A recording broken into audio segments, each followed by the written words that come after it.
óbvio que quem fez este Plano Nacional dos Direitos Humanos, que desrespeita completamente a propriedade, só por isso não quer o bem realmente dos brasileiros.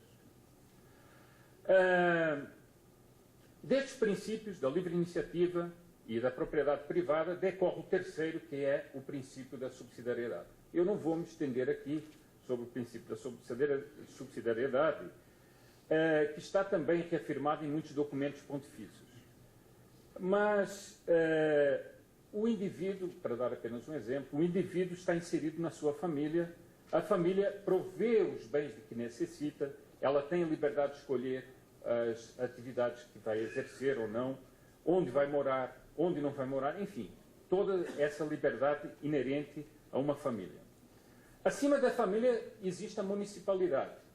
Segundo esse princípio, o governo municipal só deve fazer o que o conjunto das famílias de um município que compõem aquele município não for capaz de fazer por si. E quando eu falo conjunto de famílias, eu me refiro a todo o tecido social, com instituições, empresas, clubes, fundações, congregações religiosas, etc. E assim se repete por cima da municipalidade com o Estado, por cima do Estado com a União, e, portanto, sempre um respeito às instituições mais básicas da sociedade. É claro que há certas prerrogativas que cabem ao Estado, como a distribuição da justiça. Ninguém vai privatizar a distribuição da justiça. Mas é muito curioso que para pessoas que elaboram planos como o Plano Nacional dos Direitos Humanos, se alguém lhes perguntar o que é governar, imediatamente eles dizem administrar. E administrar quer dizer é controlar, é mandar em tudo, é subjugar a sociedade. Ora, e isso aqui eu tenho a alegria de dizer, é uma coisa que o príncipe Dom Bertrand repete inúmeras vezes pelo Brasil inteiro: governar não é administrar. Governar é orientar, governar é estimular, governar é coordenar, governar é fiscalizar também, governar é proteger. E, finalmente, naquilo que o conjunto das forças vivas da nação não for capaz de produzir por si, então governar é administrar. Eu encerro assim esta introdução às minhas palavras para ficar mais claro a violência que é feita contra a propriedade no Plano Nacional dos Direitos Humanos. Estes três princípios, a livre iniciativa, a propriedade privada e o princípio de subsidiariedade, são princípios atingidos de morte pelo Plano Nacional dos Direitos Humanos. O PNDH volta, uma vez mais, ao velho realejo da reforma agrária. A reforma agrária é apresentada como uma panaceia e nós sabemos, por experiência própria, que a reforma agrária só tem produzido miséria e favelas rurais pelo Brasil inteiro. Mas é preciso impor a reforma agrária. Mas por que impor a reforma agrária se a evidência é contrária a isso? Porque, no fundo, a reforma agrária é um pretexto. A reforma agrária é todos os pretextos que se usam para justificar a reforma agrária não dizem, na realidade, o que é o fim último da reforma agrária. A reforma agrária só tem um fim. E esse fim é acabar com a propriedade privada. É o único fim. Todos os outros, que é para ajudar os pobres, que é para isto, que é para a distribuição de terra, que é para... Todos esses são pretextos que, na realidade, não têm fundamento algum.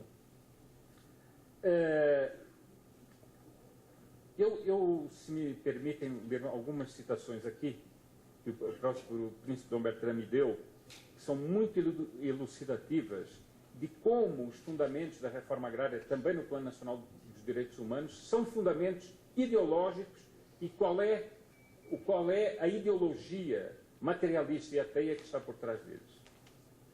Eu leio uma citação de Liu Shaoqi, que era secretário-geral do Partido Comunista Chinês em 1950.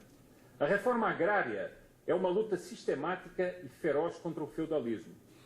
Vejam bem o que ele diz. Seu objetivo não é dar terras aos camponeses pobres. Não é. Esse é o pretexto, mas não é. Nem aliviar a sua miséria. Esse é um ideal de filantropos e não de marxistas. Não sei se deu para entender bem. Então, essa é a ideologia que presida a reforma agrária no Plano Nacional dos Direitos Humanos. Eu leio também um texto do Che Guevara, que está nas obras dele, nos textos militares do Che Guevara. A base das reivindicações sociais que o guerrilheiro deve levantar será a mudança da estrutura da propriedade agrária. A luta deve desenvolver-se, pois, continuamente sob a bandeira da reforma agrária. Então, quer dizer, isto não é por acaso. A reforma agrária está no Plano Nacional dos Direitos Humanos, não é por acaso. No manifesto de Marx e Engels está dito o seguinte: os comunistas podem resumir sua doutrina nesta única expressão: abolição da propriedade privada. Agora, passando para citações brasileiras. O MST, num documento básico do MST, aprovado no seu 6º Encontro Nacional, as ocupações e outras formas massivas de luta pela terra vão educando as massas para as necessidades da tomada do poder e da implantação de um novo sistema econômico, o socialismo. Então, tudo isto toda esta é a realidade da reforma agrária no Plano Nacional dos Direitos Humanos. Qual é o grande pretexto utilizado pelo Plano Nacional dos Direitos Humanos? É a função social da propriedade. A propriedade tem que atingir a sua função social. Ora, todos nós sabemos que todos os direitos têm funções sociais. O direito à vida também tem uma função social. Se um jovem é convocado pelas Forças Armadas para dispor, para ir defender o seu país, ele está cumprindo a função social do direito à vida. Portanto, o direito de propriedade também tem uma função social, fora de dúvida. Mas, na visão do Plano Nacional dos Direitos Humanos, a função social é algo que cerceia o próprio direito.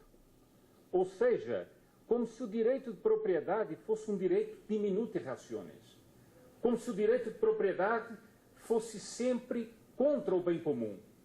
E como se o direito de propriedade fosse um direito quase intrinsecamente perverso. É nesse sentido que é usado o termo função social. E este ponto é sumamente importante, porque, no fundo, o Plano Nacional dos Direitos Humanos cria um clima psicológico contra os proprietários. Ou seja, eles são os criminosos. E isso se dá também na questão que foi levantada aqui pelo professor Ives Gandra, quanto à questão dos conflitos. Que conflitos são esses? São conflitos completamente artificiais. Conflitos gerados pelos próprios movimentos sociais, pagos pelas autoridades que fazem o PNDH, para quê? Para depois imporem um comitê de direitos humanos que vai mediar o conflito. Ora, é um conflito artificial que agride as leis do país, que agride a Constituição do país, e que depois, quem é o criminoso ali? É o proprietário. Quer dizer, então, nós vemos que é o seguinte: o Plano Nacional dos Direitos Humanos cria uma máquina de triturar o direito de propriedade e triturar os proprietários. E vejam bem, os proprietários são sempre apresentados como, eles que são as vítimas, são apresentados como os criminosos. E essa preparação psicológica é sumamente importante. Bom, haveria, evidentemente, muitos outros aspectos que condicionam a questão da propriedade, como, por exemplo, as reservas indígenas. O exemplo do que aconteceu na reserva Raposa Serra do Sol é altamente simbólico. É altamente simbólico por quê? Porque nós tivemos proprietários com altos índices de produção, expulsos das suas próprias terras, as suas propriedades destruídas. Eu até usaria dizer uma expressão que talvez não seja muito jurídica, mas nós tivemos brasileiros deportados dentro do Brasil. Brasileiros expulsos do próprio território nacional que eles ocupavam. E isso tudo tem um significado simbólico, ou seja, o proprietário precisa ser justiçado pela sociedade. Pela sociedade, não. Por essa falsa sociedade chamada a sociedade civil organizada. Eu costumo dizer que a sociedade civil organizada é essa minoria. E o resto somos nós, os pobres coitados, que não somos a sociedade civil organizada e que somos as vítimas dessa minoria. Bom, eu encerro aqui as minhas palavras e espero ter deixado claras como essa ofensiva contra a propriedade privada no PNDH parte de uma concepção de um Estado ateu que abstrai da lei de Deus e da ordem natural e por isso mesmo é um Estado totalitário e coletivista. E em nome do príncipe Dom Bertrand, eu gostaria de lançar aqui um apelo a todos os formadores de opinião, e esta sala está cheia deles, para que deem um brado de alerta para que o Brasil tome consciência de que há uma real tentativa de transformar radicalmente o país, impondo-lhe um totalitarismo de raiz ateia que visa cada vez mais diminuir, corroer e asfixiar o sagrado direito da propriedade privada e a livre iniciativa, fundamentos da verdadeira liberdade de um povo.